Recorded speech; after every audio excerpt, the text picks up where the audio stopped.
how does that change how I deal with clients when they come in? What are some practical things that I can do to support them in ways that maybe I'm not doing right now? Well, here's a very simple thing that I teach. Now, I teach a model that I call AAC, awareness, acceptance, and choice. No matter if you're an attorney, no matter if you're in business, no matter if you've just lost a loved one, awareness, acceptance, and choice. To change anything in life, Moshe, we have to have an awareness of something.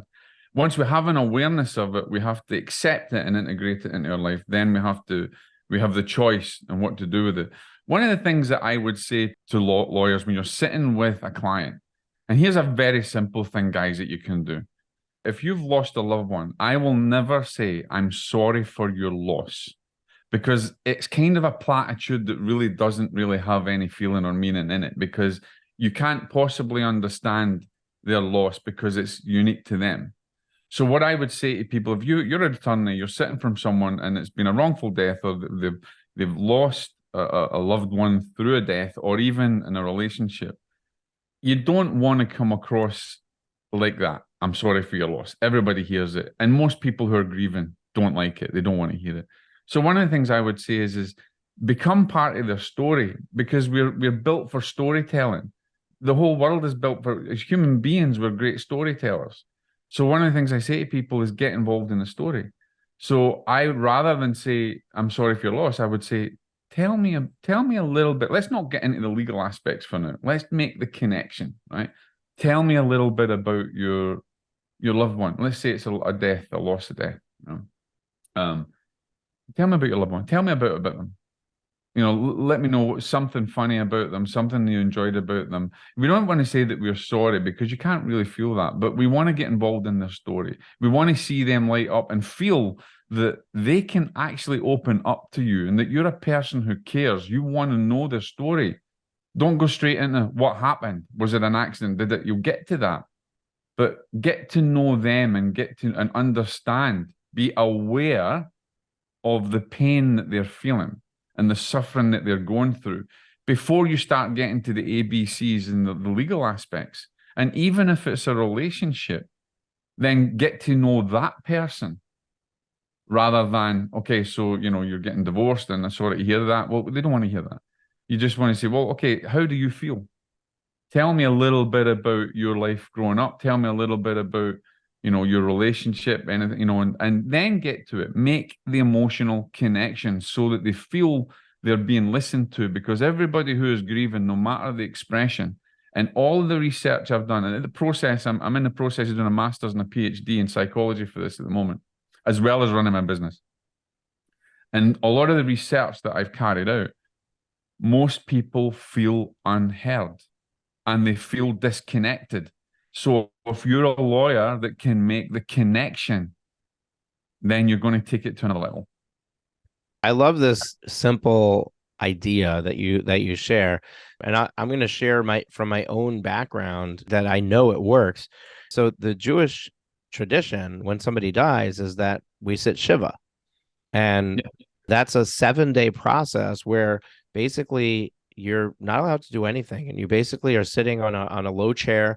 The reason for that is, you're a mourner, so you're not supposed to be comfortable. You're supposed to feel the discomfort and the pain in other ways.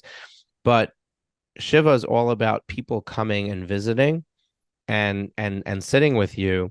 And the whole idea is to give you an opportunity to tell stories about your loved one that you lost, and to also hear stories about them, because people come and they knew the person that died, and they're sharing stories with you that you may not have heard or may not know. And what's really interesting is that though that process really allows you to get relieved of the pain. Every time that you tell a story about the person, it just removes one little degree of the pain that you're feeling every time you hear a story.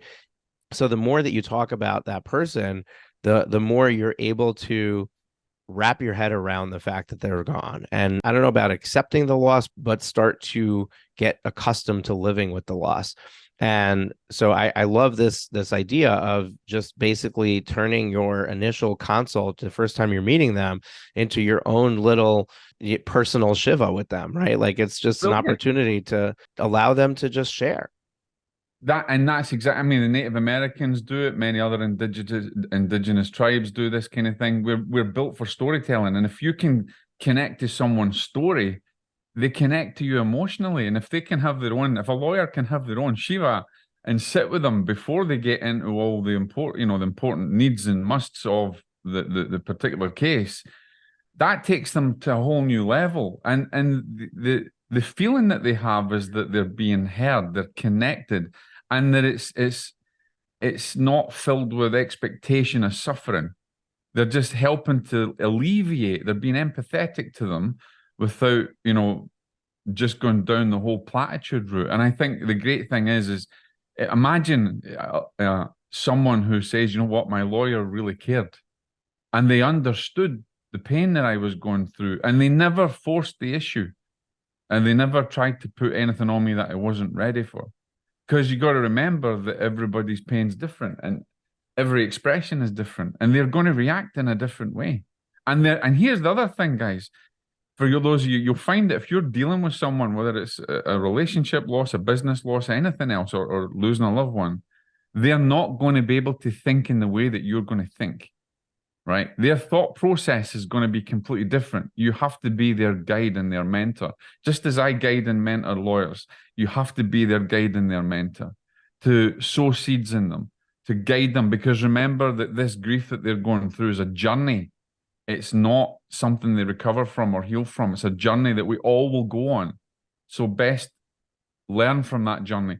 Grief can be your greatest nemesis or it can be your greatest teacher. It's up to you how you accept it.